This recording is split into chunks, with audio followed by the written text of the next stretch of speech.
लोगोफोर थारैनो जोबोर गोबावनि उनाव नोंथांमोना मोनसे भिडिअ लाबोदों आरो नोंथांमोना दिनै इजराइलनि सायावनो मोननैसो बाथ्रा बुंगोन।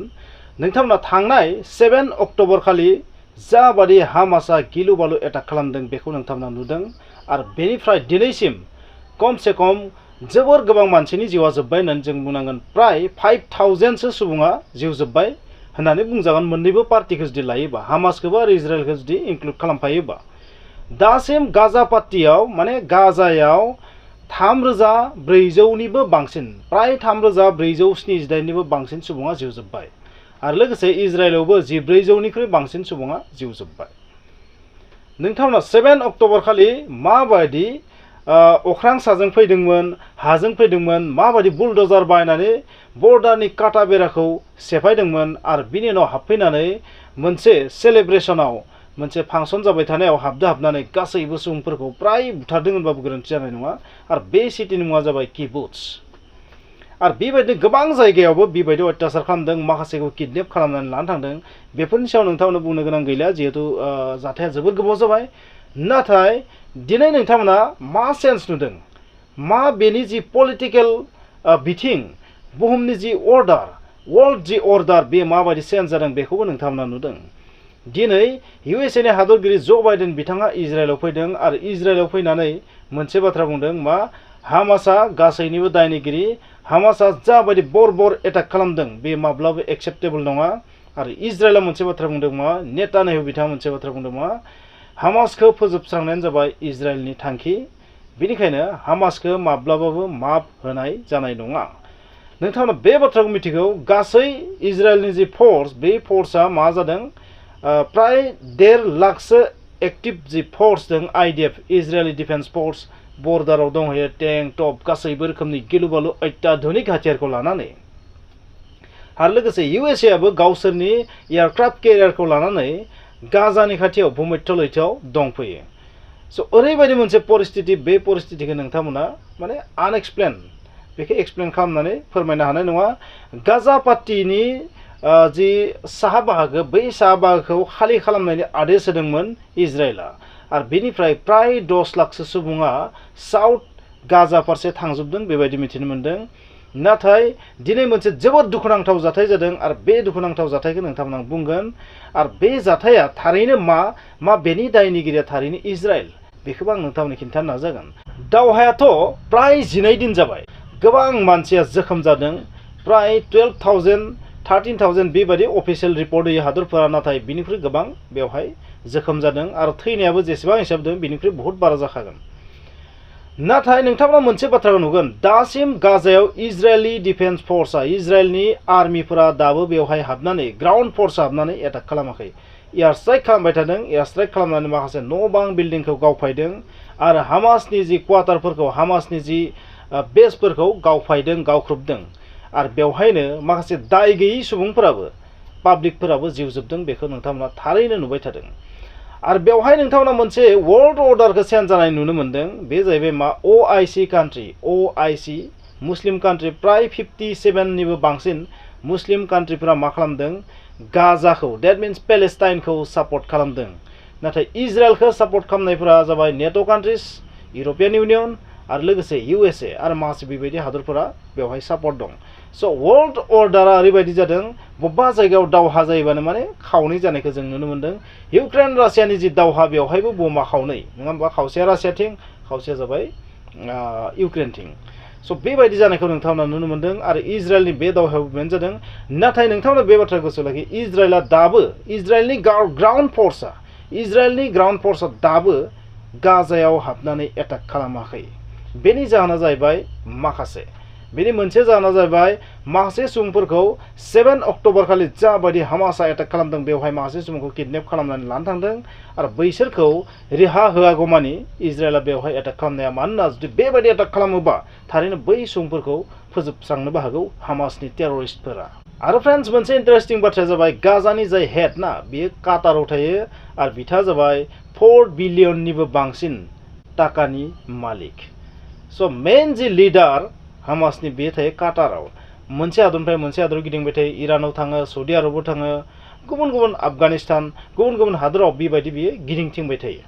आरो माखासे फान्ड कालेक्ट खालामो हामासनि थाखाय नाथाय नोंथांमोना बे बाथ्राखौ मिथिनो आसरित जागोन हामासनि नामाव बे कालेक्शना जाया बे जाहैबाय मा गाजानि सुबुंफोरनि थाखाय नोंथांमोना बे बाथ्राखौ मिथिनो आसरित जागोन गाजायाव 80% बांसिन मानसिया मा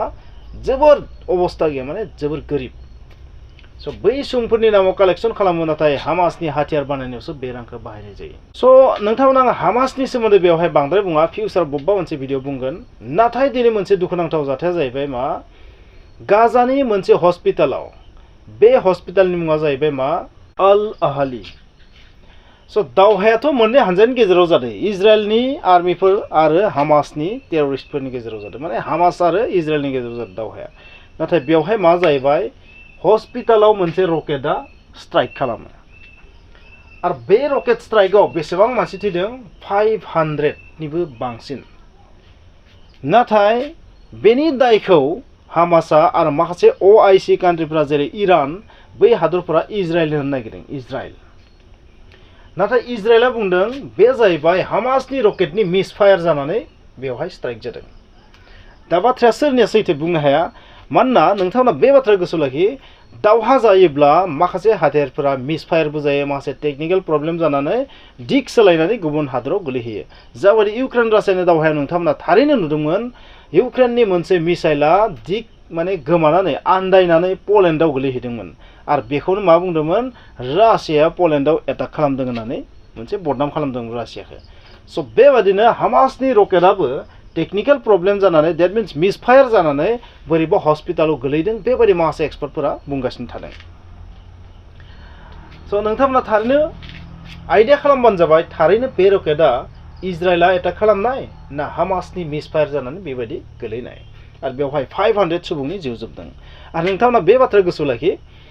बै जि मिसफायार जानानै जा बा रियेलानो जा बै रकेटआ जेब्ला हस्पिटालाव स्ट्राइक खालामो बेवहायथ' माखासे सुबुंनि जिउ जोब्बाय खमसे खम 500नि बांसिन सुबुंनि जिउ जोब्बाय नाथाय बेखौनो असिला लानानै दा OIC कान्ट्रिफोरा मा खालामबाय इजराइलखौ ब्लेम खालामदों आरो इजराइलआ हामासखौ ब्लेम खालामदों नोंथांमोना बेखौ माब्लाबाबो थिरांथा खालामनो हानाय नङा जे बे थारैनो सोरनि रकेट इजराइलआ बुंदों जुदि इजराइलनि रकेटआ जुदि स्ट्राइक खालामनायमोनबा बेयाव जोबोर गोथौ हाखर जागौमोन रियेलावनो जुदि मोनसे रकेटआ बहाबा सौग्रावबा बहाबा हिट खालामबा माने गोथौ जायो हायाव गोलैबा गोथौ जागोन बहाबा नांबा माने बियो एसे हाबलांनाय बायदि जागोन बबेखानि बे बाथ्राखौबो जों बुंनो हायो बै रकेटआ बबे दिगनिफ्राय फैदों बेखौथ' सेटेलाइटजोंबो नुयो रासिया मोनसे बाथ्रा बुंदों इजराइलखौ जुदि दम दोंबा इजराइलआ प्रुफ हो बेनि जे बे रकेटआ बिसोरनि नङा इजराइलनि नङा हामासनिसो होननानै आरो इजराइलआबो बुंदों बेखौ प्रुफ होगोन बुहुमनि गासैनोबो प्रुफ होगोन आरो नोंथांमोना निउसाव नुबाय थादों जे बे रकेटआ बिसोर नङा आरो बेखौ सेटेलाइटजोंबो बयबो नुखायो रासियानि सेटेलाइटआबो बेखौ नुबाय जानांगौ स' रासिया बेबायदि मानो प्रुफ होदों मिथिया आरो बुहुमनि माखासे हादरफोरा बेखौ प्रुफथ' बियाखै माने बेनि जेबो आगेगुरि मिथियालासिनो मा डाइरेक्ट इजराइलखौ ब्लेम खालामदों बबेखानि इजराइलनिबो नङा होननानै जों बुंनो हाया जियानो हक माने दावहा जायोब्ला मा जायो मिसफायारबो जायो दावहा जायोबा दाय गैयै सुबुंफोरासो गोबां माने जोबस्राङो बे बाथ्राखौ नोंथांमोना आइडिया खालामनो हायो नोंथांमोना सानदों बे इजराइल आरो पेलेस्टाइननि बे जि दावहा बे दावहाया बबेखानि मा जाहोननि थाखाय जायफोर नोंथांमोना नलेज दंखायो नोंथांमोना थिग दं नाथाय जायफोर नोंथांमोना मिथिया बेखौ एसे आइडिया होनि नोंथांमोना बेवहाय आं जाबा रोजा मोनसे मेप बोनानै लादों नङा होमबा बे जाबाय इजराइल बेवहाय इजराइलआ जाबाय नैबेफोरो बे जाबाय गाजा बेखौ होनना बुङो गाजा स्ट्रिप ना गाजा आरो बे जाबाय वेस्ट बेंक बेखौ होनो वेस्ट बेंक जानो हागौ स्पेलिंफोरा गोरोन्थिबो जानो हागौ वेस्ट बेंक स' वेस्ट बेंक आरो गाजा लोगो नांनानै मा जायो पेलेस्टाइन जायो जायफोर नोंथांमोना मिथिया आरो बे जाबाय जर्डान बे हादरनि मुङा जाबाय जर्डान बे जाबाय लेबानन बे जाबाय इजिप्ट जायखौ जों मिसरबो होनना बुङो मिसरनि पिरामिड नोंथांमोना थारैनो खोनादों स' माखासे मुस्लिम कान्ट्रिनि गेजेराव दङ माने सोरगिदिं आरो जर्डाननि खाथियाव बेथिं मा थागोन सिरिया इराक आरो ओजोंहाय मा थागोन इराननि खाथियाव थागोन पाकिस्तान आरो इथिं थागोन आफगानिस्तान नङा होमबा पाकिस्ताननि खाथियाव आफगानिस्तानबो थागोन आरो इजिप्ट ओरैहाय गासैबो आफ्रिकान कान्ट्रिसफोरा गासैबो मुस्लिम कान्ट्रि गेजेराव स' माखासे मुसलमान कान्ट्रिसफोरनि गेजेराव जिउसनि हादर नङा होमबा इहुदिफोरनि मोनसे हादर इजराइल बे जाबाय गलान हाइट्स 6 डे वाराव सेनानै लादोंमोन जायखौ नङा होमबा बिनिफ्राय नोंथांमोना थारैनो जर्डान दैमानि नामखौ खोनादों बे जर्डान दैमा बेखौ सी अफ गेलिली होनना बुङो आरो बे डेड सी होनना बुङो गोथै लैथो नङा होमबा जेराव मासेबो ना गैया माने 35%आनो मा बेवहाय मा संख्रि दं 35% संख्रियाव नाया थांनानै थानो हाया बबेखानि बेवहाय बेक्टेरिया आरो मैखुन दं होननानै बुङो आरो बे जाबाय जर्डान रिभार बे जर्डान रिभार प्राय इयालागै फैदो आरो जर्डान रिभार बे जर्डान दैमायावबो मासेबो ना गैया गिबियाव जर्डान दैमायाव ना दंमोन 1960 सोनि उनाव बेवहाय नाया प्राय थैजोबदों होननानै बुंदों आरो मानोना बेवहाय माखासे माइनिंनि थाखाय कन्टामिनेसन जानानै पलिउसन जानानै थैजोबदों बेबायदि बुङो बेखौथ' नोंथांमोना जेनेरेल नलेजाव मोनदों जे जर्डान दैमायाव मासेबो ना गैया थिग बेबायदिनो डेड सीयावबो मासेबो ना गैया डेड सी होननायनि कारना बेनो बेवहाय गोबां संख्रि थानायनि थाखाय 35% संख्रि दं जाय माने 10 टाइम्स बारा आरो गुबुन लैथोमाफोरजों रुजुबा बहुत बुरजा नाथाय बेवहाय बेक्टेरिया थांनानै थानाय बे जाबाय बेखिनि जायगाया जाबाय जेरुजालेम नाय नोंथांमोना गोसोआव लाखि बे जि दावहाना बे दावहानि गुबै जाहोनानो जाबाय बे जेरुजालेम गिबियाव बे गासैबो पेलेस्टाइनमोन बबेखानि गोबां बोसोर सिगां जेब्ला ख्रिस्टान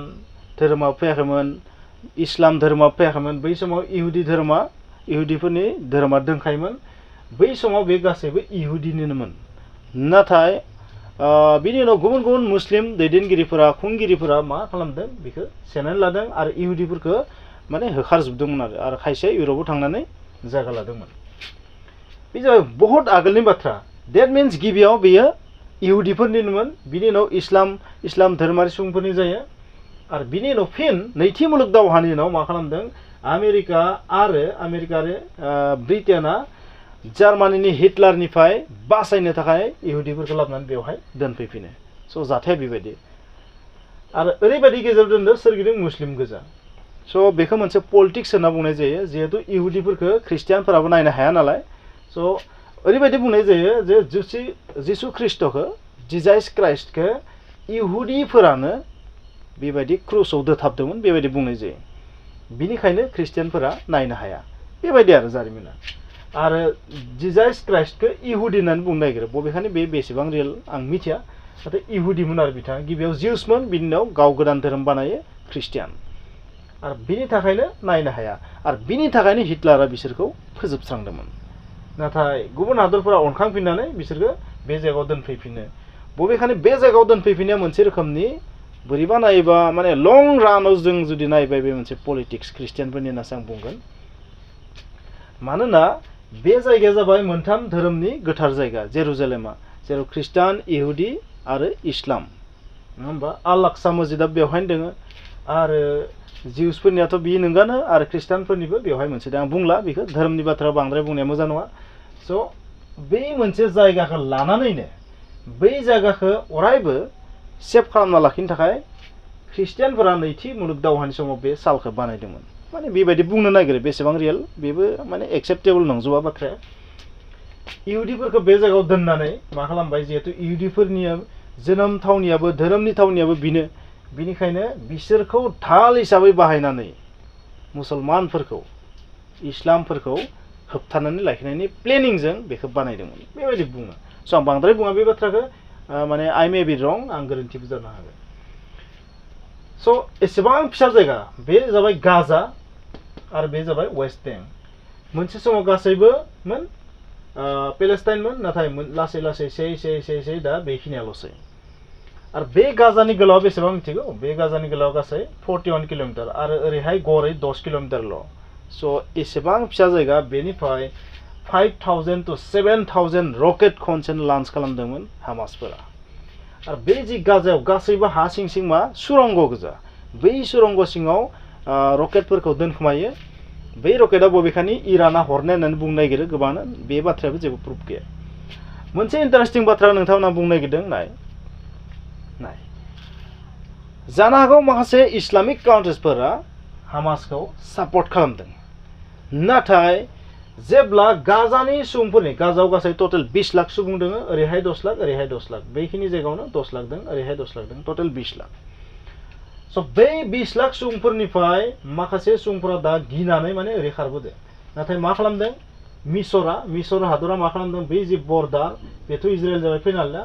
बै मिसर हादरा मा बर्डारखौ सिल खालामनानै होदो जेन बै शरणार्थिफोरा बेवहाय फैनो हाया बै जाय माने साहा गाजानिफ्राय फैनाय सुबुंफोरा बेवहाय फिन हाबफैफिननो हाया। स' एसेबां सापर्ट खालामदों, एसेबां गेदेर गेदेर बाथ्रा बुंदों, इरानाबो एसेबां गेदेर बाथ्रा बुंदों, जर्डानानो जा, जर्डानाबो बर्डारखौ सिल खालामदों, लेबाननाबो गावसोरनि बर्डारखौ सिल खालामदों, आरो लेबानननिफ्रायथ' हिजबुल्लाह सारनि प्रक्सि, इराननि प्रक्सि, माने इरानजों बानायजानाय मोनसे बियो टेररिस्ट ग्रुप जाय लेबाननाव थायो। बै लेबानननिफ्राय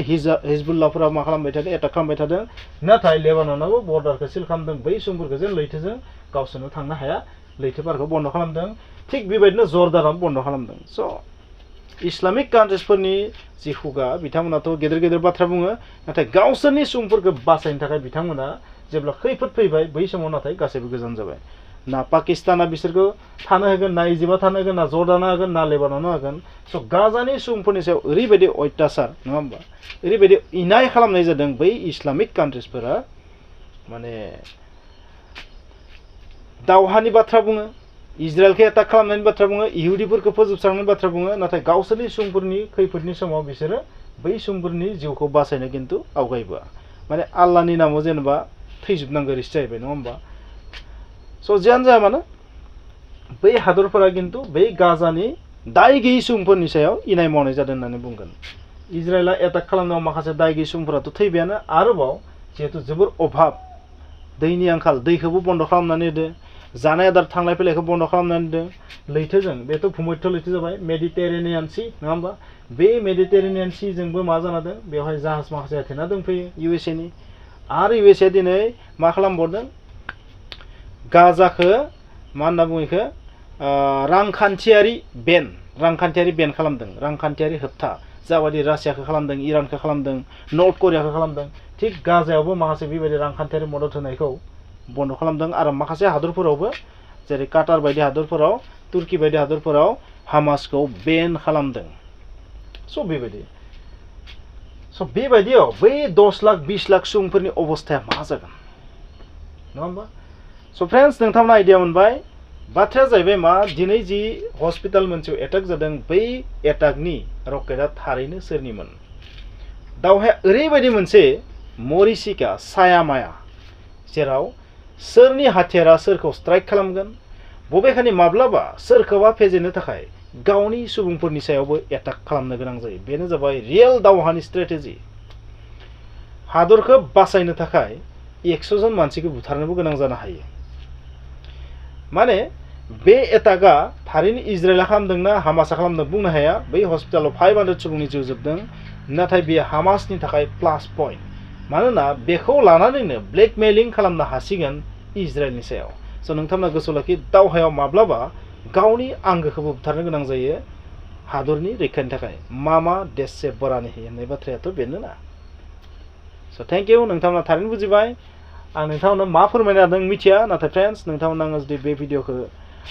लाबोनानै माबा मोनसे जुदि आइडिया होनो होदोंबा प्लिज बे भिडिअखौ लाइक खालाम दाबाव, शेयार खालाम दाबाव, आरो लोगोसे कमेन्ट्स लिरनोबो दाबाव। बहुत दिननि उनाव नोंथांमोना भिडिअ लाबोदों, जानो हागौ माखासे नोंथांमोना नायगोन अननानै आरो शेयार खालामगोन। खुलुमबाय।